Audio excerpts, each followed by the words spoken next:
What's going on, everybody? It's Riley with the Tessier team, and I have Lexi here from First Home Mortgage. And we're back to talk about contingencies. So financing contingencies specifically, and creating a great offer for when you go to buy a home. So I'm going to pass it over to Lexi. She's going to talk about how to strengthen an offer. If someone might not have a ton of cash, which happens actually a lot. And also there's a misconception of people needing a ton of cash to buy a home. So I thought we'd talk about that a little bit today and just, strengthening, you getting to a table and saying, hey, I want to buy this home, but making sure you're not, overpaying for the home as well. Yeah, absolutely. And, obviously when you partner with a great agent, they're going to be able to talk you through the structure of the offer and the whole process. Where I kind of come in whenever it comes to contingencies is either an appraisal contingency or a financing contingency, which I want to touch on today. That's really where I come into play. Yeah. And like we touched on the last time we spoke, the importance of a pre-approval. That's where the financing contingency being waived is crucial to having a very tight, cleaned up pre-approval, making sure everything's good and it's foolproof. Right. So when we pre-approve, we at First Home are taught as loan officers to basically pre-underwrite our loans and look at everything. We know what to look for. So whenever I'm considering waiving a financing contingency for someone, I make sure I can source all of their funds. There are no large deposits within the last 2 months, no large cash deposits, and everything can be sourced. We always like to see a paper trail of everything. Sure. And then also, really good stable income, salary or stable 2-year commission, 2-year overtime, that kind of stuff. We really want to make sure we have all of your pay stubs to be able to make sure your income is solid. Right. And then also, of course, credit, the biggest thing. Yeah. So if you have good credit, all of your income's pretty stable over the past 2 years, and then also having those down payment, the funds sourced as well. Right. So whenever we have all of that together and we're like, there's no way this loan's not going to close for this house, we do what's called waiving the financing contingency. Okay. And by doing that makes it comparable to a cash offer. It sounds a little scary because when you waive financing, it's like, regardless of if this loan goes through or not, I'm on the hook for buying this $300,000 house. Right. So that's why you really want to make sure you pair and partner with a really good team, an agent that can really educate you on how to structure the offer, right, and then a lender that's going to be able to actually pre-underwrite the loan and know what they're talking about when they're looking at these documents.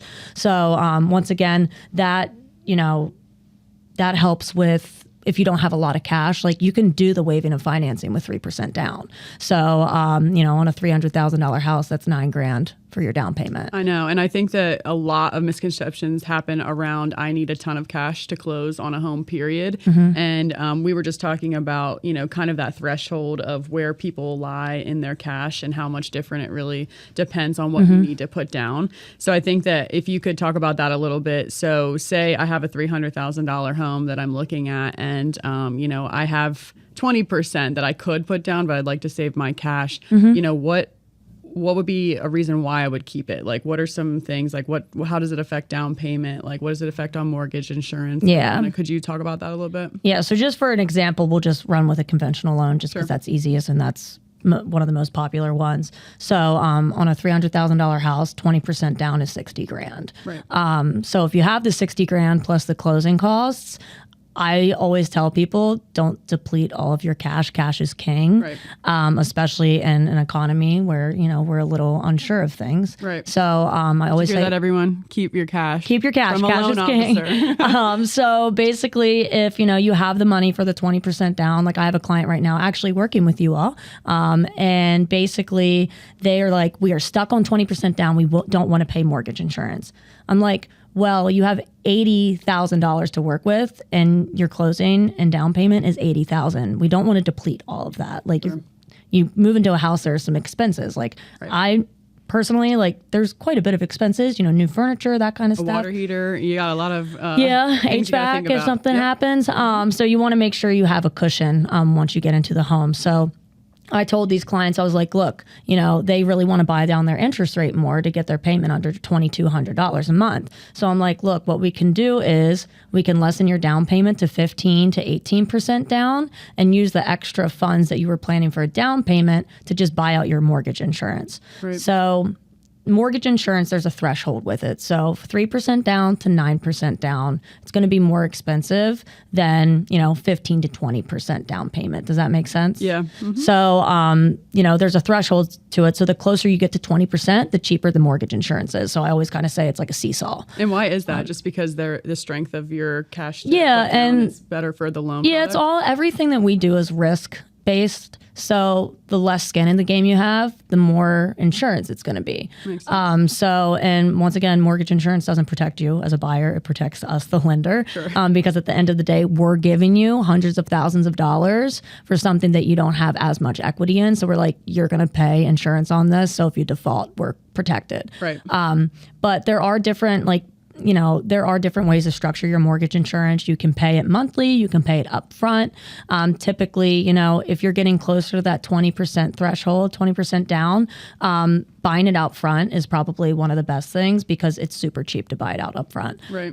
So that's kind of a way to be able to save your cash as well. Right. And then you need cash for other ways to strengthen your offer too, right? Mm-hmm. Like if there's things like an appraisal gap contingency as well. Mm-hmm. Like there's just so many reasons why keeping some of your cash makes more sense. Yeah. Especially in this market, you still want to be competitive. I think we talk about, cash all the time, but if you are strapped, what other programs have you guys seen in the past? Like we talk about Maryland Mortgage Program as a potential option for people who don't have enough cash but have great credit and good income coming in. So you want to talk a little bit about that? Yeah, Maryland Mortgage Program is one of my favorites. We are one of the top lenders with them. I think we are the top lender with them. We have a great relationship with them.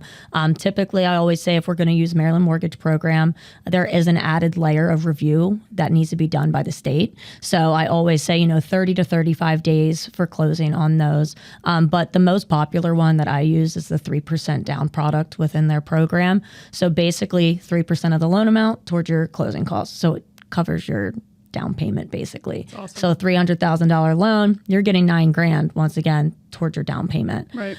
So it has been really helpful. I mean, honestly, the majority of my buyers are first-time home buyers, so they don't have a ton of cash, and I would say probably 60% of my loans that I do are Maryland Mortgage Program, and it's gotten people into homes and they're building equity. That's awesome. And you can always refinance out of those because the interest rates are set by the state, and there's not an option to buy down the interest rate on those. It's set.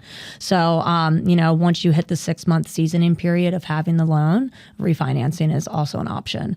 There's also a product that I really love with Maryland Mortgage Program. It's Smart Buy, and it can pay off up to 20% or $20,000 of your student loans. Oh, wow. Yeah. So say you have $30,000 of student loans, we can pay off 20. You have to bring the extra 10 to the table. So I always say if you have student loans in the 20,000 range, definitely something to look into. Yeah. Because it also, we pay off your student loans, open up more qualifying income because we pay off your student loans and you don't have a monthly payment. Yep. Yeah. Makes sense. Those are awesome programs. I mean, honestly, like whenever I talk to you, it just makes me reiterate how important it is to work with really good and creative lenders, especially in markets that can be up and down. So I would say if there's any advice for anyone who's watching is partner with the right real estate agent, preferably the Tessier team of eXp Realty, but also get a great lender like Lexi at First Home Mortgage that can help you with this entire process from start to finish and make sure that you're not overpaying and you're paying for the things that matter to you. So call us if you need us, and we'll be here for anything that you have questions in the future. Thank you. Have a great day.